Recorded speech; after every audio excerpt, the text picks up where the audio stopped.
السلام علیکم ورحمۃ اللہ وبرکاتہ۔ الحمد للہ رب العالمین والعاقبۃ للمتقین والصلاة والسلام علی رسولہ الکریم۔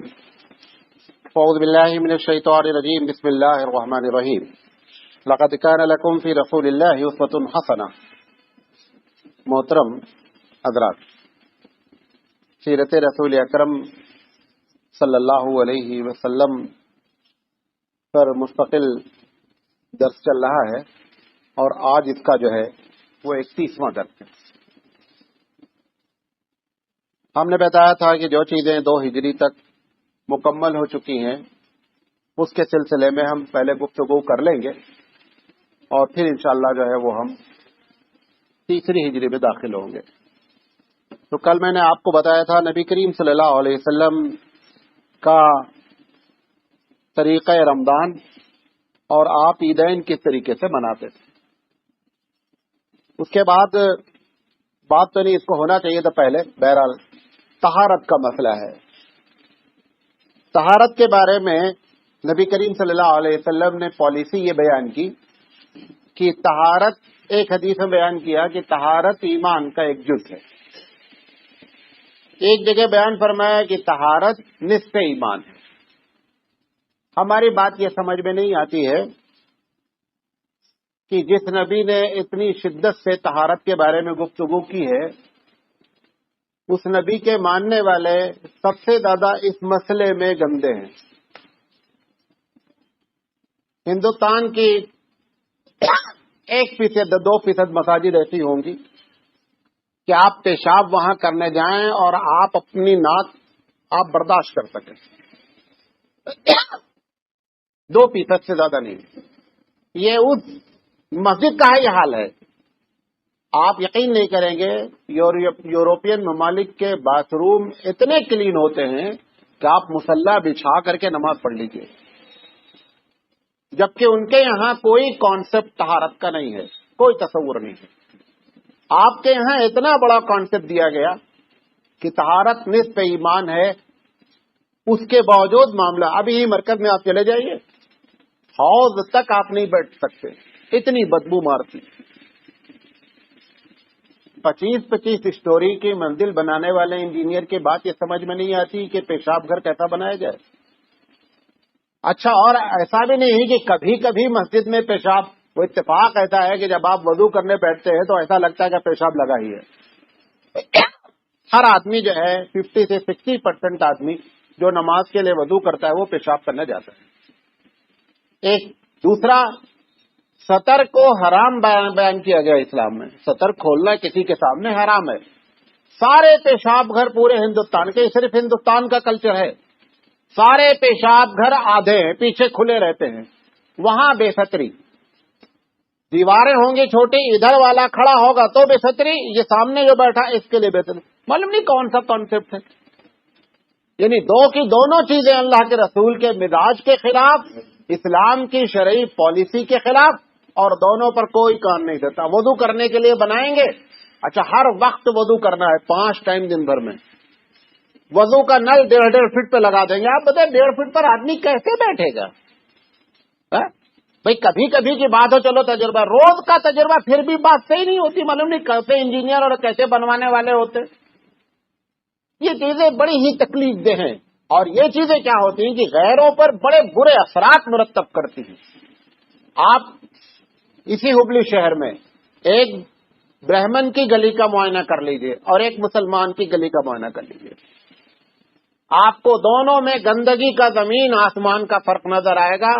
اور جس کے بارے میں آپ کہتے ہیں کہ وہ پیشاب کر کے استنجا نہیں لیتے، وہ آپ سے صاف، ان کی گلی، ان کے گھر آپ سے صاف ہوں گے۔ آپ کی گلی میں جتنے بیکار قسم کے گیم ہیں، سارے بچے گلی میں کھیل رہے ہیں، اور دعویٰ یہ ہے کہ صاحب مسلمانوں کو ہندوستان میں حق ملنا چاہیے۔ حق کے لیے مولانا علی میاں ندوی رحمۃ اللہ علیہ کہتے ہیں کہ ٹاپ کی جگہ ہمیشہ خالی ہے۔ ٹاپ کی جگہ جو ہوتی ہے وہ ہمیں اس کا بندہ بن جاؤ، ٹاپ کی جگہ خالی ہے۔ جاتے ہو 33 سے 35% نمبر لے کر کے، چاہتے ہو کہ گیسٹڈ آفیسر کی پوسٹ ہی ہم کو مل جائے، ایسا نہیں ہوگا۔ تو ابھی ہوٹل دیکھ لیجئے، ایک برہمن کا ہوٹل دیکھ لیجئے، ایک مسلمان کا ہوٹل دیکھ لیجئے، اور اگر مسلمان کے ہوٹل میں کچن میں آپ داخل ہو جائیں کھانا نہیں کھا سکتے۔ یہ اس امت کا حال ہے جہاں پر طہارت نصف ایمان ہے۔ یہ بہت بڑی ٹریجڈی ہے پوری دنیا میں مسلمانوں کے ساتھ، لہذا اس پر جہاں پر آپ اگر کہیں ذمہ دار ہیں، کہیں نگران ہیں، آپ کوشش کریں کم سے کم مساجد کے باتھ روم، مساجد کے ٹوائلٹ تو صحیح رہے، دوسری جگہ تو نہیں، لیکن مساجد کے معاملے جو ہے وہ تو صحیح ہو جائیں، اس پر جو ہے خاص توجہ دینے کی ضرورت ہے۔ میں نے اپنے گاؤں میں بنوایا ہے، خیر آپ کبھی اتفاق کسی کو ہو جائے، آپ یقین نہیں کریں گے کہ یہ ٹوائلٹ ہے ایک دم یورپ کے اسٹائل کا ہے، آپ مصلی بچھا کے نماز پڑھ لیجیے، سارے سسٹمیٹک انجینئر سے بات کر کے کہ بدبو کیوں آتی ہے، پھر اس نے بتایا کہ بدبو آنے کی یہ وجہ ہوتی ہے ٹوائلٹ میں مرغا لگایا جاتا ہے، اس میں مرغا نہیں لگایا جاتا، پانی اس میں بھرا رہتا ہے پیشاب کا، زیادہ بدبو آتی رہے گی، اگر آپ اس کو سارے مرغے لگوا دیں گے، کبھی سارے مرغے لگوا دیجیے گے کوئی بدبو نہیں پیشاب کرنے۔ جو آتا ہے ایک مرتبہ مسجد دیکھنے کے بعد ٹوائلٹ ضرور دیکھتا ہے کہ آپ کا ٹوائلٹ دیکھیں گے بڑا نام سنا ہے، سمجھے، یہ صرف لاپرواہی کی بات ہے۔ بہرحال اللہ کے رسول صلی اللہ علیہ وسلم کو نہایت پاکی پسند تھی اور مسلمانوں کو چاہیے کہ اس مسئلے میں خاص دھیان دیں۔ نبی کریم صلی اللہ علیہ وسلم کے زمانے میں عموماً بیت الخلاء جو ہے وہ باہر ہوتے تھے، صحابہ کے یہاں بھی، اور جو ہے وہ بعض گھروں میں عورتوں کے لیے ہوتے تھے لیکن مردوں کے لیے عموماً۔ گاؤں میں تو آج بھی بہت سے گاؤں ایسے ہیں کہ مرد لوگ گھر میں جاتے ہوئے شرماتے ہیں ٹوائلٹ، معلوم آپ کو، جاتے ہی نہیں گھر میں، میدان میں جائیں گے، کھیت میں جائیں گے، جنگل میں جائیں گے، لیکن گھروں میں نہیں جائیں گے۔ اس سلسلے میں اللہ کے رسول صلی اللہ علیہ وسلم کی ہدایت اس کے سلسلے میں بھی ہے، اور گھر میں اگر ٹوائلٹ ہے اس کے سلسلے میں آپ نے فرمایا کہ یہ وہ جگہ ہوتی ہے جہاں پر شیاطین ہوتے ہیں، لہذا آپ ان سے بچنے کے لیے آپ صلی اللہ علیہ وسلم نے دعا فرمائی کہ اللہم انی اعوذ بک من الخبث والخبائث پڑھ کر کے داخل ہوا جائے۔ زاد المعاد میں لکھا ہوا ہے کہ جب ٹوائلٹ میں جائیں تو سر پہ ٹوپی ہونی چاہیے، یہ بھی اللہ کے رسول کی سنت ہے۔ اب لوگ ٹوپی نماز ہی میں نہیں لگاتے تو ٹوائلٹ میں کہاں لگا کے جائیں گے؟ تو نماز میں ہی ٹوپی لگانے کو سمجھتے ہیں کہ اگر اصل میں کیا چکر ہے، ہم ٹوپی نہیں لگائیں گے تو بہت ایڈوانس سمجھے جائیں گے۔ اللہ کے رسول کے مزاج کے تحت زندگی گزارنے کی فکر کریں۔ نبی کریم صلی اللہ علیہ وسلم نماز تو درکنار ہے، 24 گھنٹے میں عموماً سر کبھی بھی آپ کا کھلا نہیں رہتا تھا۔ ڈاکٹر عبدالحی رحمۃ اللہ علیہ لکھتے ہیں نبی کریم صلی اللہ علیہ وسلم کا عموماً سر بندھا، سر پہ کچھ نہ کچھ پگڑی نہیں تو ٹوپی لگی رہتی، تو بہت کم لوگوں نے آپ کے کو ننگے سر دیکھا، بہت کم لوگوں نے۔ تو اللہ کے رسول صلی اللہ علیہ وسلم جب ٹوائلٹ جاتے تھے بایاں پیر پہلے رکھتے تھے، جب نکلتے تھے تو دایاں پیر پہلے رکھتے تھے، اور اگر ٹوائلٹ میں کبھی چھینک آ گئی تو مسئلہ یہ ہے کہ ایسی جگہ پر الحمدللہ نہ کہا جائے، بلکہ دل میں الحمدللہ کہا جائے، زبان سے نہ ادا کیا جائے۔ جو باتھ روم کی دعا ہے اللہ کے رسول صلی اللہ علیہ وسلم اس کو داخل ہونے سے پہلے پڑھتے تھے، اگر آپ بھول گئے پڑھنا تو اب پڑھنے کی کوئی ضرورت نہیں ہے، وہاں سے نکل کر کے ہے اس کی دعائیں دو ہیں، چھوٹی سی دعا غفران کا ہے، اس کو پڑھنا چاہیے۔ یہ اللہ کے رسول صلی اللہ علیہ وسلم کا طریقہ تھا باتھ روم کا۔ اگر میدان میں جاتے تھے تو سب سے پہلے ایک بات کا دھیان رکھتے تھے کہ آبادی سے اتنی دور چلے جاتے تھے کہ عموماً وہاں تک لوگوں کی نگاہیں کام نہیں کریں، پھر وہاں جانے کے بعد بھی درخت یا پتھر یا کوئی ایسا علاقہ کہ ڈھالو علاقہ ہو، نشیب علاقہ ہو، اس میں بیٹھ کر کے آپ صلی اللہ علیہ وسلم جو ہے وہ فراغت کرتے تھے تاکہ لوگوں کی نگاہوں سے سطر کو بچایا جا سکے۔ یہ اسلام کا قانون ہے۔ پیشاب کبھی کرنے کی بات ہوتی تھی تو آپ صلی اللہ علیہ وسلم فرماتے تھے کہ ہمیشہ جہاں بیٹھو وہاں سے اوپر کی جگہ پہ پیشاب نہیں کرو، پیشاب ہمیشہ نیچے کی جگہ کرو، اور اگر زمین برابر ہے تو اس بات کا خیال رکھو کہ وہ زمین جہاں پیشاب کیا جا رہا ہے وہ نرم ہونی چاہیے۔ یہاں تک بھی اللہ کے رسول صلی اللہ علیہ وسلم سے ثابت ہے کہ اگر وہ زمین نرم نہیں رہتی تھی تو لکڑی سے اپنے سامنے اس زمین کو کھود دیتے تھے تاکہ وہ زمین میں مٹی جو ہے کیا ہو جائے، کھوکھلی ہو جائے، اور اس کے بعد آپ صلی اللہ علیہ وسلم پیشاب کرتے تھے۔ اگر پانی موجود رہتا تھا تو پانی کو لینا پسند فرماتے تھے، اور اگر پانی موجود نہیں ہے تو ڈھیلا لے۔ یہ جو دوسرا چکر لوگوں نے کیا کہ مسجد میں ڈھیلا بھی رکھے، پانی بھی رکھے، اور اردو ڈھیلے کو اسی میں پھینکتے رہتے، ایک دم بے تکی بات ہے، کوئی اس کی تکلف کی ضرورت نہیں۔ ڈھیلا اسی وقت لیا گیا ہے جب پانی اویلیبل نہیں ہے، پانی بھی لینا، ڈھیلا بھی لینا، اور پھر مسجد میں ڈبہ رکھنا، ڈبے میں ادھر سے ادھر ڈالنا، اور پھر ساری گندگی اس سے پھیلانا، یہ کوئی شرافت کی بات نہیں۔ نہ یہ طریقے رسول ہے، نہ مسجد نبی میں ڈبے رکھے ہوئے تھے، نہ اس میں مٹی رکھی تھی۔ ایک مرتبہ ایک صحابی کے بارے میں حدیث میں آتا ہے کہ ان کے بارے میں اللہ تعالیٰ نے تعریف فرمائی تو ان لوگوں نے کہا کہ ہم لوگ جب کبھی مٹی استعمال کرتے ہیں تو پانی بھی استعمال کر لیتے۔ یہ کہیں نہیں کہا گیا ہے کہ پانی استعمال کرتے تھے تو پھر مٹی بھی استعمال کر لیتے تھے۔ مٹی ہمارا آپشن ہے کہ اگر مجبوری کہیں پھنس گئے جنگل میں، کھیت میں، تو ایسی شکل میں آپ پاکی مٹی کے ذریعے حاصل کر سکتے ہیں۔ اس میں بھی اللہ کا رسول فرمایا ہے کہ تین طاق جو ڈھیلے استعمال کیے جائیں وہ طاق استعمال کیے جائے، اور اس ڈھیلوں میں اس بات کو خاص مد نظر رکھا جائے کہ اس کے اندر جذب کرنے کی کیا ہو، صلاحیت ہو۔ ہڈی سے، گوبر سے، اس قسم سے جو ہے آپ صلی اللہ علیہ وسلم نے منع فرمایا کہ ایسی چیزوں سے جو ہے استنجا نہیں کرنا چاہیے۔ اگر ایک آدمی انگوٹھی پہنے ہوئے ہے اور انگوٹھی پہ کچھ کلمہ لکھا ہے، لا الہ الا اللہ لکھا ہے، اللہ لکھا ہے، محمد لکھا ہے، تو ایسی شکل میں اس انگوٹھی کو اتار لینا چاہیے۔ اب سوال یہ اتار کے کیا کرنا چاہیے؟ اتار کے جیب کے اندر رکھ لینا چاہیے، نظر نہیں آنے کے۔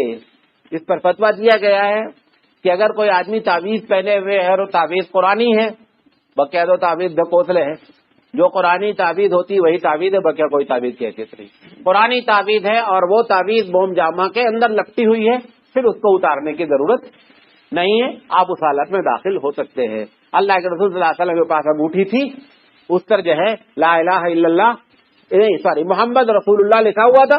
اس انگوٹھی کو آپ صلی اللہ علیہ وسلم کبھی بھی پہن کر ٹوائلٹ میں داخل نہیں ہوتے تھے، وہ انگوٹھی کو آپ اتار لیتے تھے۔ اس بات کو کا خاص خیال رکھنا چاہیے، کھڑے ہو کر پیشاب نہیں کرتے تھے۔ اب اگر کہیں آپ ایسی جگہ پھنس جائیں، دو ہی جگہ ہو سکتی ہے کہ کہیں کبورڈ ہے، انڈین اسٹائل ہی نہیں ہے، وہاں اگر تم اس پر بیٹھ کر کرو گے پیشاب اس سے زیادہ ناپا ہوگا، وہاں پر افضل یہ کہ آپ کھڑے ہو کر پیشاب کر لیجیے۔ یہ ایک اب وہ بندہ تو بول رہا ہے نہیں صاحب بیٹھ کر کرنا چاہیے پیشاب، اللہ کے رسول صلی اللہ علیہ وسلم نے ایسے ایک مرتبہ کھڑے ہو کر پیشاب کیا ہے، یہ ثابت ہے۔ اور اس کی وجہ یہ تھی کہ جس جگہ پر بیٹھنے کی بات تھی وہاں پر گندگی تھی، بیٹھا نہیں ہے۔ سیم وہی کیفیت کمبورڈ میں موجود ہے کہ اس کو اتنا گندا لوگ کیے رہتے ہیں کہ پبلک اگر وہ ہے تو آپ بیٹھ ہی نہیں سکتے ہیں جب تک کہ آپ اس کو دھلیں اور پوچھیں نہیں۔ اگر اتنا کریں گے، پیشاب کریں گے، تو آپ ناپاک تو ناپاک ڈبل ناپاک ہو جائیں گے۔ لہٰذا ایسی جگہ پر کھڑے ہو کر پیشاب کر لے اور گلٹی بھی فیل نہیں کرے کہ صاحب یہ ہم کو اندر سے تکلیف ہو رہی ہے، نہیں، آپ یہ سمجھیں کہ اس وقت یہی کرنا سب سے افضل ہے، وہاں پر کھڑے ہو کر پیشاب کیا جاتا ہے۔ لیکن عموماً اللہ کے رسول صلی اللہ علیہ وسلم نے کھڑے ہو کر پیشاب کرنے سے منع فرمایا ہے۔ یہ جو لوگ پینٹ پہنتے ہیں، یہ بیٹھ کر پیشاب کرنے کا کوئی فائدہ ہی نہیں ہے۔ بیٹھ کر کتنا بھی آپ احتیاط سے پیشاب کریں گے، پیشاب کے قطرے ہر حال میں پینٹ میں ٹپکتے ہی ٹپکتے ہیں۔ اس لیے بہتر یہ ہے کہ اگر پینٹ والے ہیں تو وہ ٹوائلٹ میں بیٹھ جا کر کے پیشاب کیا کریں۔ ہندوستانی اسٹائل کے پیشاب گھروں میں پیشاب کریں ہی نہیں، کتنا بھی آپ کریں گے پاک نہیں ہو سکتے ہیں۔ اور آپ کو معلوم ہے نبی کریم صلی اللہ علیہ وسلم ایک مرتبہ قبرستان سے گزرنے کے بعد ایک قبر کے پاس کھڑے ہو گئے۔ آپ نے پوچھا ہے قبر کس کی ہے؟ تو جو جس گاؤں کے لوگ تھے انہوں نے بتایا صاحب فلاں صاحب کا، ان کو عذاب دیا جا رہا ہے۔ نبی کریم صلی اللہ علیہ وسلم سے پوچھا کہ اللہ رسول کس لیے عذاب دیا جا رہا ہے؟ آپ نے فرمایا کہ دو قبریں تھیں، کہا ایک قبر کو تو عذاب اس لیے دیا جا رہا ہے کہ یہ پیشاب کے چھینٹوں سے بچتا نہیں تھا، پیشاب کے چھینٹوں سے بچتا نہیں تھا، ایک وجہ آپ نے یہ بیان فرمائی۔ اور دوسرے والے کو بتایا کہ یہ چغلی کھاتا تھا، ادھر کی لگائی ادھر کرتا تھا، اس لیے ان دونوں کو عذاب دیا جا رہا ہے۔ اسی موقع پر آپ صلی اللہ علیہ وسلم نے ایک درخت کی ٹہنی توڑی اور ان کی دونوں کی قبروں پہ گاڑ دیا، اور گاڑنے کے بعد کہا کہ امید یہ ہے کہ جب تک یہ ہری رہیں گی پروردگار عالم ان کو عذاب نہیں دے گا۔ وہاں سے لوگوں نے کیا کر لیا، اٹھا کر کے اب قبر پہ ٹہنی لگانا سنت سمجھ لیتے، حالانکہ وہ سنت نہیں ہے۔ سمجھے؟ لنک وہاں سے لیا گیا ہے، اس میں عذاب سے جو محفوظ کیا اللہ نے، اس ٹہنی کا کمال نہیں تھا، وہ نبی کے صلی اللہ علیہ وسلم کے ہاتھ مبارک کا کمال تھا۔ اللہ کے رسول کے ہاتھ لگانے کی وجہ سے رب نے اس پہ عذاب ختم کیا، اس ٹہنی میں کوئی کمال نہیں تھا۔ آج جو لوگ ٹہنی لگاتے ہیں اس کو سمجھ کر کے، اس کا اس سے کوئی لنک نہیں ہے۔ بہرحال نبی کریم صلی اللہ علیہ وسلم کھڑے ہو کر پیشاب کرنے اور چھینٹ کے بچنے سے بہت ہی زیادہ جو ہے وہ احتیاط فرماتے تھے۔ کبھی بھی پانی میں پیشاب کرنے سے منع فرماتے تھے، خاص کر اگر پانی کھڑا ہوا ہے یعنی پانی جو ہے وہ بہ نہیں رہا ہے، پانی کھڑا ہے، تو سختی سے آپ منع فرماتے تھے. اور راستے میں جو درخت ہوتے ہیں جن کے نیچے لوگ بیٹھتے اٹھتے ہیں، آپ صلی اللہ علیہ وسلم اس کے نیچے بھی ٹوائلٹ اور پیشاب کرنے سے منع فرماتے تھے. مسجد کی دیوار کے کنارے پیشاب کرنے سے جو ہے وہ منع فرماتے تھے. راستے میں ایسی جگہ پر پیشاب کرنا جہاں پہ لوگوں کا، کیونکہ گاؤں میں یہ سب چیزیں بہت ہوتی ہیں، راستہ ذرا زیادہ کلین ہے، رات میں وہیں راستے میں بیٹھ کر کے انہوں نے جو ہے وہ ٹوائلٹ فارغ ہو گئے. آپ صلی اللہ علیہ وسلم نے ان چیزوں کی سختی سے پابندی فرمائی کہ اس چیز سے جو ہے وہ ہم کو بچنا چاہیے. جب وہاں سے فارغ ہوتے تھے، صابن کا زمانہ نہیں تھا، آپ صلی اللہ علیہ وسلم استنجا ہمیشہ بائیں ہاتھ سے کرتے تھے، اور اس کے بعد بائیں ہاتھ کو مٹی لے کر کے رگڑ کر کے مٹی سے جو ہے دھل لیتے تھے. ویسے بھی مٹی کے بارے میں تحقیق ہے کہ وہ اینٹی پوائزن ہے، اس لیے اس مٹی کے سے وہ جو جراثیم ہوتے تھے وہ ختم ہو جاتے تھے اور بدبو بھی چلی جاتی تھی. لیکن اگر ایک آدمی آج صابن اویلیبل ہے، اس نیت سے وہ صابن لگائے، کتاب اللہ کے رسول جو ہے وہ ہمیشہ ہاتھ دھلتے تھے، تو اس کو اس کا سنت کا ثواب ملے گا. یہ مختصر جو ہے وہ چیز تھی. ایک چیز اور ہے، خاص کر اس کو خیال رکھنا چاہیے. خیر ہمارے مسلمانوں کے گھر میں اس بات کا خیال رکھا جاتا ہے کہ کبھی بھی ٹوائلٹ کا رخ جو ہے نا پورا پچھم نہیں ہونا چاہیے، قبلے کی جانب نہیں ہونا چاہیے، بلکہ جو ہے ہمیشہ جو ہے اس طرف ہونا چاہیے. آپ نے قبلے کی طرف پیٹ کرنے سے بھی منع فرمایا کہ بیٹھ کر کے آدمی ٹوائلٹ کرے اور قبلے کی طرف پیٹ ہو یا قبلے کی طرف منہ ہے، ان دونوں شکل میں آپ نے اس کی ممانعت فرمائی ہے. لہذا اس سلسلے کو خاص خیال رکھنا چاہیے. جب لوگ گھر ور بناویں تو ان کو خاص خیال رکھنا چاہیے کہ ٹوائلٹ کا جو ہے وہ مطلب جو سمت ہے وہ صحیح ہونی چاہیے. اس کے بعد نبی کریم صلی اللہ علیہ وسلم کی مسواک کے بارے میں سنت. نبی کریم صلی اللہ علیہ وسلم کی مسواک عموماً ایک بالشت ہوا کرتی تھی. آپ جب مسواک پکڑتے تھے تو 3 انگلی مسواک کے اوپر ہوتی تھی، یہ 6 انگلی مسواک کے نیچے ہوتی تھی، اور انگوٹھا مسواک کے اوپر ہوتا تھا. اس طریقے سے آپ مسواک کو پکڑتے تھے. نبی کریم صلی اللہ علیہ وسلم فرماتے ہیں کہ جبریل علیہ السلام نے اتنی مرتبہ مجھ سے مسواک کے لیے کہا اور میں اتنی پابندی سے مسواک کرتا تھا کہ مجھے لگتا تھا میرے سامنے کے مسوڑے چھل جائیں گے. اتنی سختی سے آپ صلی اللہ علیہ وسلم مسواک کی پابندی کرتے تھے. ایک ضعیف حدیث ہے کہ جس وضو کو مسواک کے ذریعے کیا جاتا ہے اور اس سے نماز پڑھی جاتی ہے تو وہ عام نماز کے مقابلے میں 70 گنا اس کی ویلیو زیادہ ہوتی ہے. گرچہ یہ حدیث کیا ہے، ضعیف ہے، لیکن بہرحال ایک حدیث موجود ہے. لیکن یہ بات پکی آپ جان لیں، نبی کریم صلی اللہ علیہ وسلم نے یہاں تک فرمایا کہ اگر مجھے اپنی امت کی تکلیف کا خدشہ نہیں ہوتا تو میں یہ حکم کر دیتا کہ مسواک کرنا واجب ہے. مسواک کرنا واجب ہے. اتنی سختی سے مسواک کرتے تھے. اور آپ صلی اللہ علیہ وسلم کی عادت تھی داہنی طرف سے مسواک کو شروع کرتے تھے اور بائیں طرف کرتے تھے. زبان پر کھڑے مسواک کرتے تھے اور دانتوں پر جو ہے وہ بیڑے بیڑے مسواک فرماتے تھے. عموماً 3 مرتبہ. جب آپ روز کریں گے، 5 وقت کریں گے تو زیادہ رگڑنے کی ضرورت نہیں ہے. لہٰذا 3 مرتبہ جو ہے اللہ کے رسول زیادہ تر مسواک کرتے تھے اور اس کو دھل کر کے پھر جو ہے وہ استعمال فرماتے تھے. مسواک کے بارے میں حضرت عائشہ صدیقہ رضی اللہ تعالیٰ عنہ فرماتی ہیں کہ جب کبھی آپ باہر سے آتے تھے گھر میں تو سب سے پہلا کام جو ہے وہ مسواک کرتے تھے. نبی کریم صلی اللہ علیہ وسلم کا آخری عمل جب آپ کی وفات ہوئی ہے، آخری عمل بھی مسواک کرنا ہے. جب آپ جس کے 10 منٹ کے بعد آپ کی وفات ہو گئی یا 15 منٹ کے بعد زیادہ سے زیادہ حضور صلی اللہ علیہ وسلم کے نسبتی برادر حضرت عائشہ صدیقہ رضی اللہ تعالیٰ عنہ کے بھائی داخل ہوئے اور ان کے ہاتھ میں تازی مسواک تھی. نبی کریم صلی اللہ علیہ وسلم ایک دم اپنے آخری وقت میں تھے اور اچانک ان کی نگاہ جو ہے وہ مسواک پر پڑی، لیکن آپ کو بولنے کی طاقت اس وقت نہیں تھی. لیکن آنکھوں سے آپ نے اس طریقے سے مسواک کو دیکھا کہ حضرت عائشہ صدیقہ رضی اللہ تعالیٰ عنہ نے سمجھا کہ شاید آپ اللہ کے رسول مسواک چاہتے ہیں. لہذا فوراً مسواک کو عبد الرحمان سے لیا اور لینے کے بعد نبی کریم صلی اللہ علیہ وسلم کو دیا. لیکن نبی کریم صلی اللہ علیہ وسلم کے دانتوں میں اتنی طاقت نہیں تھی کہ آپ اس کو چبا سکے مسواک کو. لہذا حضرت عائشہ نے اس کو چبایا اور چبا کر کے نبی کریم صلی اللہ علیہ وسلم کو دیا. آپ صلی اللہ علیہ وسلم کے منہ پر مسواک کی گئی اور یہ رسول اکرم صلی اللہ علیہ وسلم کا سب سے آخری عمل تھا. اس سے یہ اندازہ لگایا جا سکتا ہے کہ مسواک کی اہمیت نبی کریم صلی اللہ علیہ وسلم کے پاس کتنی تھی. ہر نماز سے پہلے آپ مسواک کرتے تھے، اگر نماز نہیں وضو جب بھی کرتے تھے مسواک کرتے تھے، ہر سوتے وقت مسواک کرتے تھے، جب گھر میں آتے تھے مسواک کرتے تھے. اس طریقے سے مسواک جو ہے وہ اللہ کے رسول صلی اللہ علیہ وسلم کی. کبھی کبھی ایسا بھی ہوا ہے کہ آپ مسواک کے بجائے اپنی انگلیوں سے دانتوں کو صاف کر کے وضو کر لیتے تھے. اگر کوئی اس نیت سے بھی کرے گا، کیونکہ آپ کو معلوم ہونا چاہیے کہ انگلی سے بھی رسول اکرم صلی اللہ علیہ وسلم کبھی کبھی کیا کرتے تھے، اپنے دانتوں کو صاف فرما لیتے تھے. لہذا مسواک اگر نہیں ہے اور انگلی کے ذریعے بھی صاف کر لیا گیا ہے تو اس پر بھی جو ہے وہ ثواب دونوں ملے گا. صفائی کا مقصد کے ثواب ملے گا اور طریقے رسول اکرم کو اختیار کرنے کا ثواب ملے گا. اس پر میں نے ایک دن آپ سے تفصیلی بات کی تھی کہ ہر سنت میں ایک ہوتا ہے مقصد اور ایک ہوتا ہے اس مقصد کے حاصل کرنے کا طریقہ. مسواک مقصد نہیں ہے، مقصد دانت کی صفائی ہے، اس کا طریقہ مسواک ہے. اگر آپ دانت کسی بھی طریقے سے صاف کریں گے صفائی کا ثواب مل جائے گا، برش سے کریں گے صفائی کا ثواب مل جائے گا.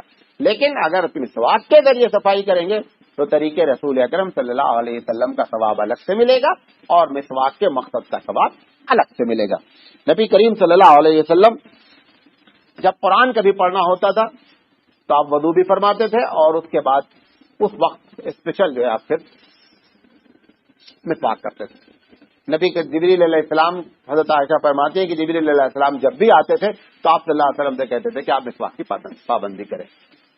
آپ کے دماغ میں یہ بات قطعی نہیں آنا چاہیے کہ خدا نہ خواستہ نبی صلی اللہ علیہ وسلم کے منہ سے کوئی بدبو آتی تھی. آپ صلی اللہ علیہ وسلم کے پسینے میں اور آپ صلی اللہ علیہ وسلم کے بدن سے اتنی اچھی خوشبو آتی تھی کہ حضرت انس کی والدہ کہتی ہیں کہ ہم نے ایک مرتبہ نبی کریم صلی اللہ علیہ وسلم کے سو رہے تھے، پسینہ نکلا ہوا تھا، تو ہم نے جو ہے وہ کپاس آپ کے پسینے پر رکھ کر کے جہاں جہاں پسینہ نکلا تھا اس کو کپاس کو کیا کیا، اس میں ڈبو لیا اور اس کے بعد ایک شیشی میں اس کو 2-4 قطرہ جو بھی نکلا وہ شیشی میں ڈال لیا.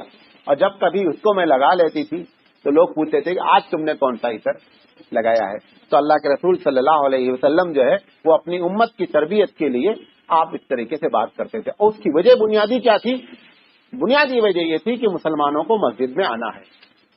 تمہارے منڈوار بیس میں ایک آدمی آیا پچھلی بار جمعہ کو میں نے دیکھا، اتنا گندا، معلوم نہیں کہاں کا آدمی ہے، اتنا گندا کہ مطلب تصور نہیں کر سکتے، اس کو کوئی سمجھانے والا نہیں ہے.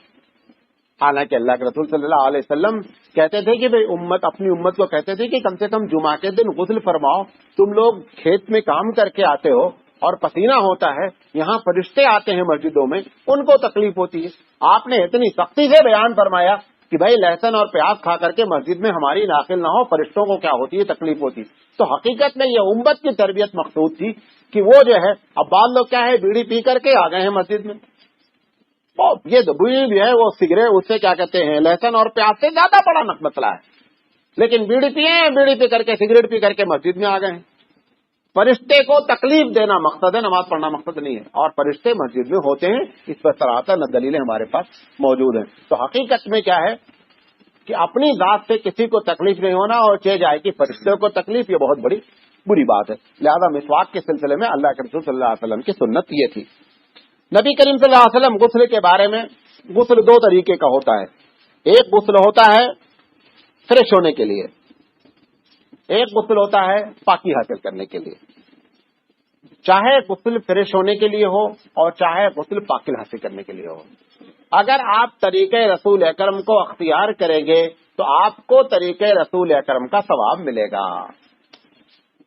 فریش ہونے کے لیے ہو اور چاہے پاکی. آپ صلی اللہ علیہ وسلم کا طریقہ کیا تھا، آپ غسل کس طرح فرماتے تھے؟ نبی کریم صلی اللہ علیہ وسلم جب ناپاکی کا غسل فرماتے تھے تو آپ سب سے پہلے اپنے ہاتھوں کو دھلتے تھے. ویسے بھی آپ صلی اللہ علیہ وسلم کی عادت تھی کہ جب کبھی رات میں اٹھ کر کے صبح وضو کرنے جاتے تھے تو سب سے پہلے جو ہے وہ اپنے ہاتھوں کو صبح پہلے دھلتے تھے، پھر دھلنے کے بعد پانی نکال کر کے وضو کرتے تھے. کیونکہ اس وقت نل کا سسٹم نہیں ہوتا تھا، بکٹ میں پانی یا پتیلی وغیرہ میں بھرا ہوتا تھا، وہاں سے پانی نکالنا ہوتا تھا. تو اگر آپ کا ہاتھ پہلے سے گندا ہے اور آپ نے اس کو دھل لیا، اس میں سے نکال کر کے کیا تو وہ پانی پورا ناپاک ہو جائے گا.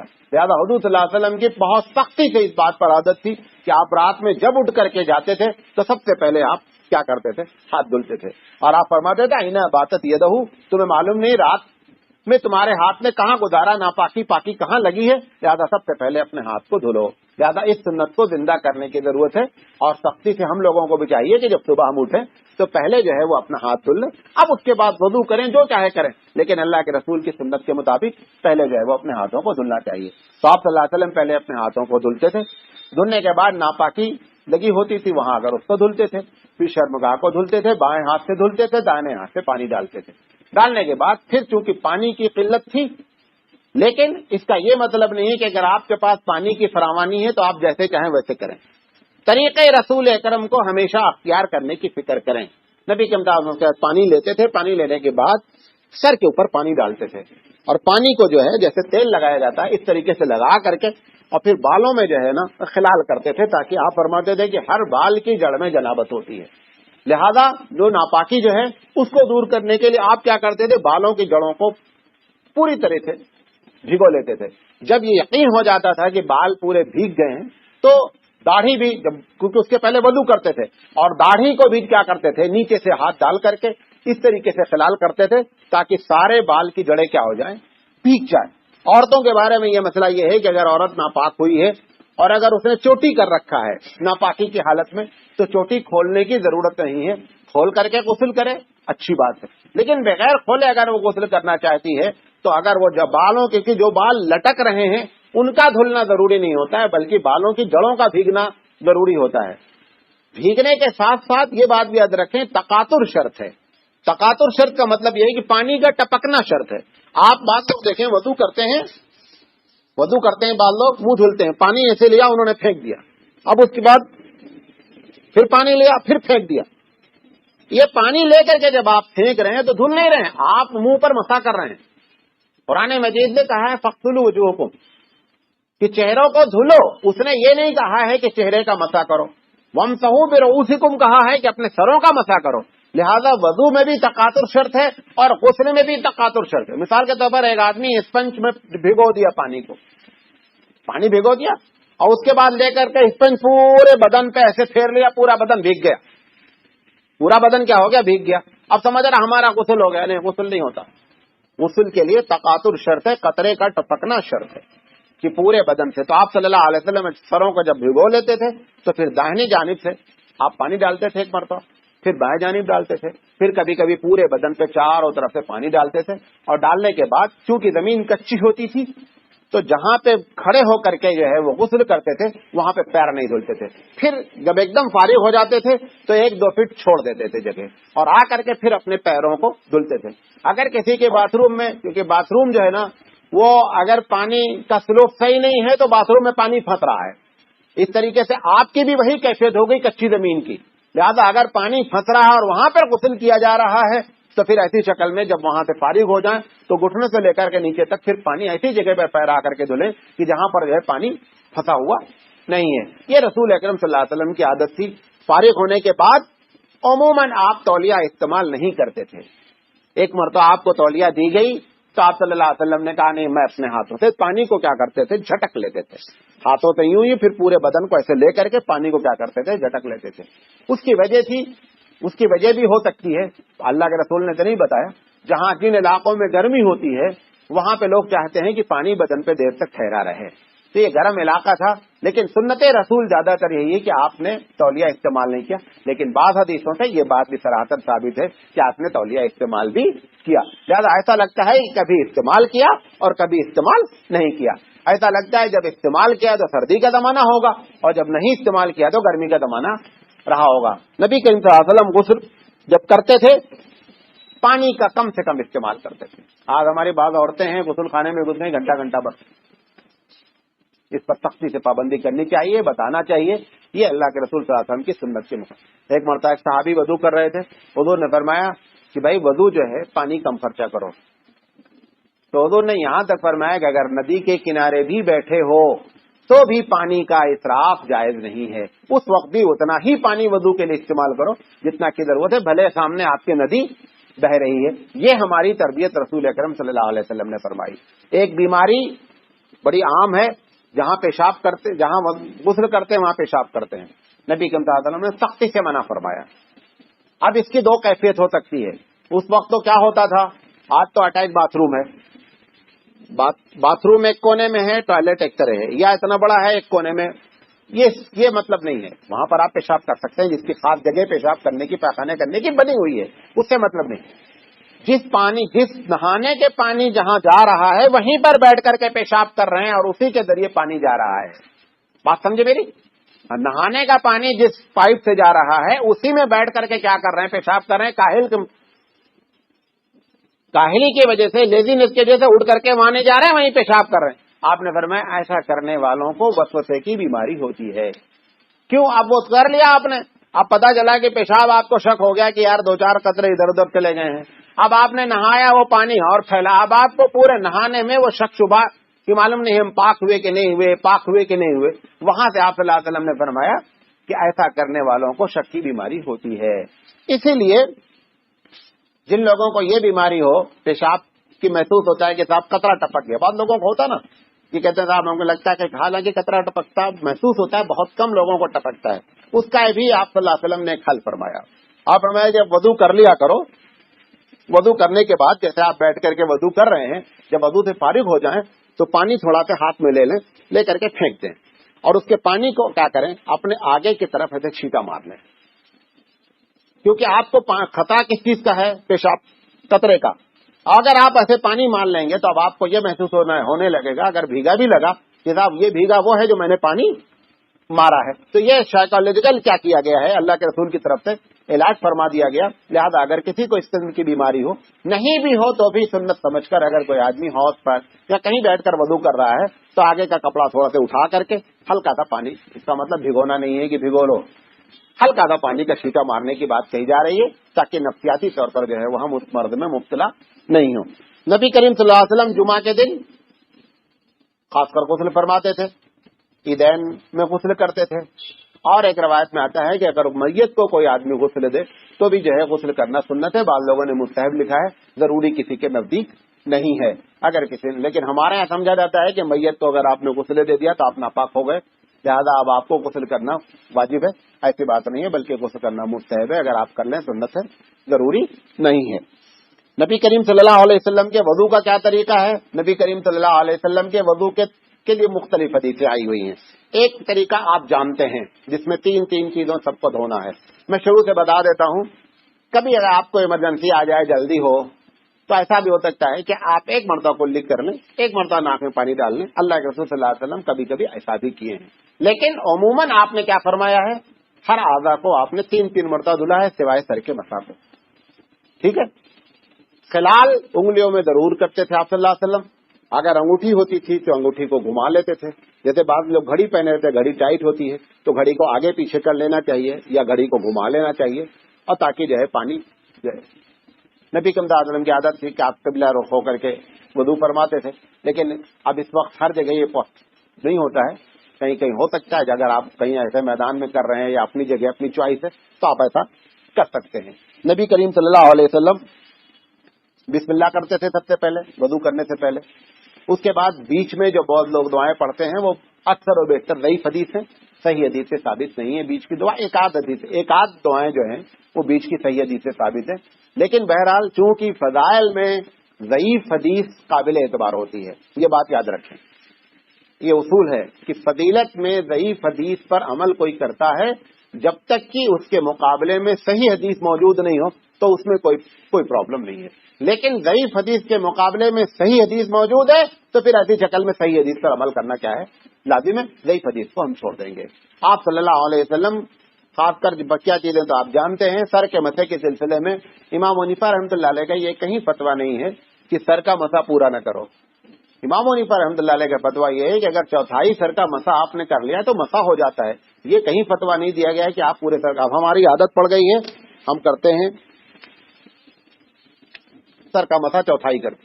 چوتھائی سر کا مسح انہوں نے اس شکل میں لکھا ہے کہ چوتھائی سر کا مسح اگر کوئی کر لیا تو وضو ہو جائے گا.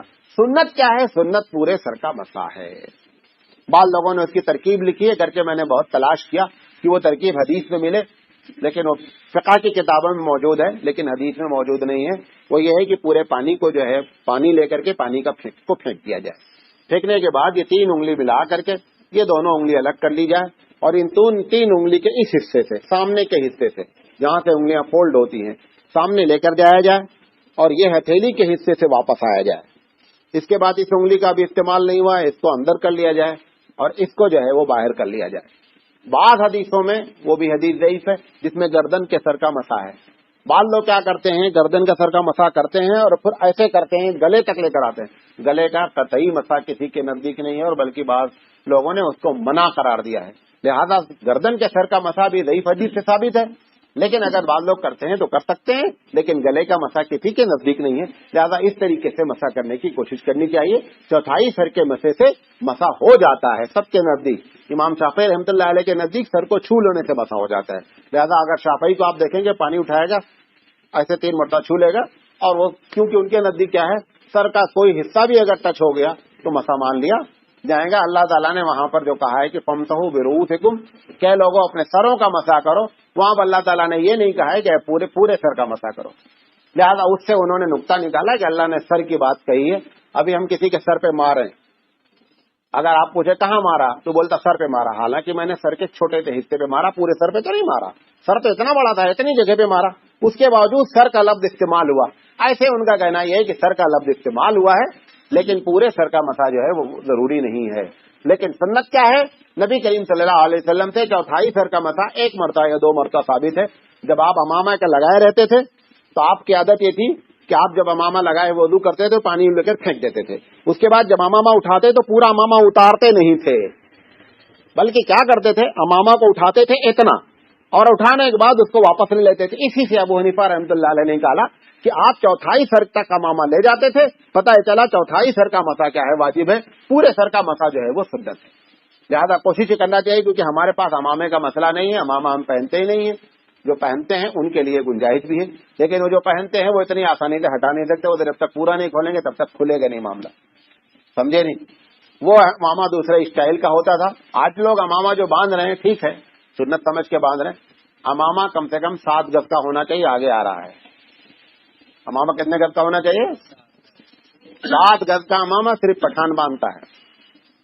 پٹھان جتنے بھی ہیں 7 گز کا امامہ باندھتے ہیں، یا سوڈانی جتنے ہیں سب 7 گز کا ناپ کر کے امامہ ہوتا ہے. ان کا جب آپ امامہ دیکھیں گے تو لگتا ہے ہاں صاحب امامہ بندھا ہوا ہے، سردار کوئی ہے محفل کا بندہ. ہمارے لوگ تو کیا ہے، چرک سے لپیٹ لیے ہیں، کوئی ادھر ایک لیا ہے، کوئی ادھر ایک لیا ہے. وہ امامہ نہیں ہے، امامی ہے، سمجھے. بہرحال اس کے بعد اچھا وقت پورا ہو گیا ہے.